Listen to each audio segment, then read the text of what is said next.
Bonjour à tous, c'est Adam Larjan et aujourd'hui on se retrouve pour le premier épisode de ma série Pro Story où je vais vous raconter des anecdotes que j'ai pu vivre durant mon parcours professionnel.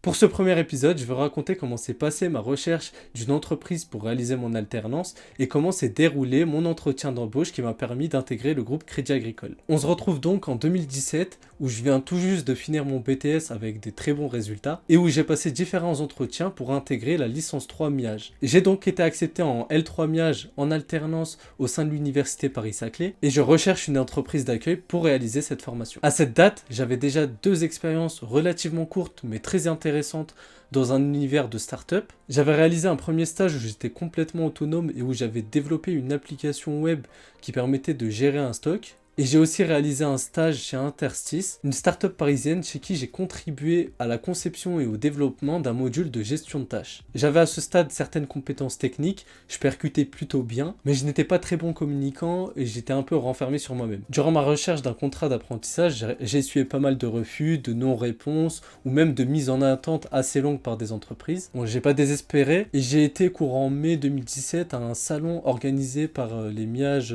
parisiennes qui permettait de mettre en relation les entreprises avec des étudiants de MIAGE. Je me suis rendu donc à un stand qui était tenu par LCL. LCL fait partie d'ailleurs du groupe Crédit Agricole. On m'a expliqué que pour postuler au sein du groupe Crédit Agricole, il fallait réaliser des tests en ligne. J'ai passé ces tests en ligne, je les ai passés avec succès et j'ai eu un premier entretien chez LCL, chez qui en fait j'ai tout simplement été refusé. J'ai continué ma recherche d'emploi et j'ai trouvé l'annonce d'un poste de chargé innovation IT chez Crédit Agricole Consumer Finance. Cette annonce a particulièrement attiré mon attention. C'était un poste dans la direction des systèmes d'information de Crédit Agricole Consumer Finance et il consistait à accompagner les directions métiers dans la mise en place de prototypes. Ces prototypes, ça pouvait être des outils marketing, ça pouvait être des nouvelles technologies, c'était vraiment des prototypes très variés. Il y avait une deuxième mission qui était très intéressante à ce poste, c'était d'animer une communauté qui était en charge de réaliser de la veille technologique. Ayant toujours eu un attrait pour les nouvelles technologies, la gestion de projet et le côté un peu fonctionnel, j'ai tout de suite été attiré par ce poste. J'ai donc postulé à ce poste et on m'a proposé un entretien dans la foulée. Je prépare ainsi cet entretien en me renseignant sur l'entreprise, en préparant des questions et des réponses aussi à de potentielles questions. Et en juin 2017, je passe cet entretien. Durant l'entretien, on me présente l'entreprise, les différents services,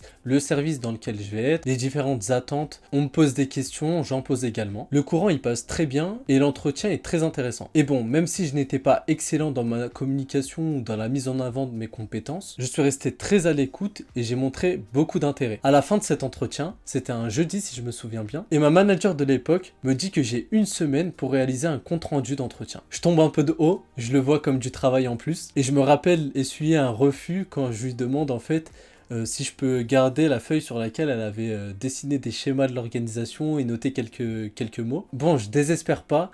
Et le premier réflexe quand j'arrive chez moi, c'est de prendre un papier, un stylo et de me noter tout ce que j'ai retenu de l'entretien. J'ai ensuite passé mon week-end à réaliser ce compte-rendu d'entretien que j'ai toujours dans mes dossiers sur mon ordinateur personnel d'ailleurs. Et j'ai pris un peu d'avance. Le dimanche soir, j'envoie ce compte-rendu à ma manager et à mon tuteur de l'époque. Le lundi matin, à 11 h, je reçois un mail de ma manager qui me dit que je suis pris. Je commence mon alternance et quelques semaines après, mon tuteur m'a avoué que j'étais le premier et le seul candidat qui a été interviewé pour ce poste. Et tellement que mon compte-rendu était précis, il m'a également avoué qu'ils ont pensé que j'avais enregistré l'entretien. Bon, il y avait de quoi douter puisqu'en fait j'avais même retenu les différents sigles des services et des directions qu'il m'avait présentés. Il m'a également confié que même si c'était une technique pas très légale d'enregistrer les entretiens, étant donné qu'ils étaient à l'innovation, ils avaient décidé de quand même me prendre puisque c'était quand même une initiative innovante. Bon, je suis quelqu'un qui est un peu trop dans les règles malheureusement, ou bien heureusement, je sais pas. Et vous l'aurez compris, j'ai pas du tout enregistré cet entretien. J'étais juste très concentré durant l'entretien étant donné que ce poste me plaisait vraiment. La leçon que j'ai apprise à travers cette Pro Story, c'est qu'on n'a pas besoin d'être parfait pour atteindre nos objectifs. On n'est pas obligé d'être forcément un excellent communicant, de savoir se vendre, de savoir présenter ses compétences. Je pense que les bons ingrédients, c'est plutôt de croire en soi, de composer avec nos qualités et également de repérer nos faiblesses ou nos manques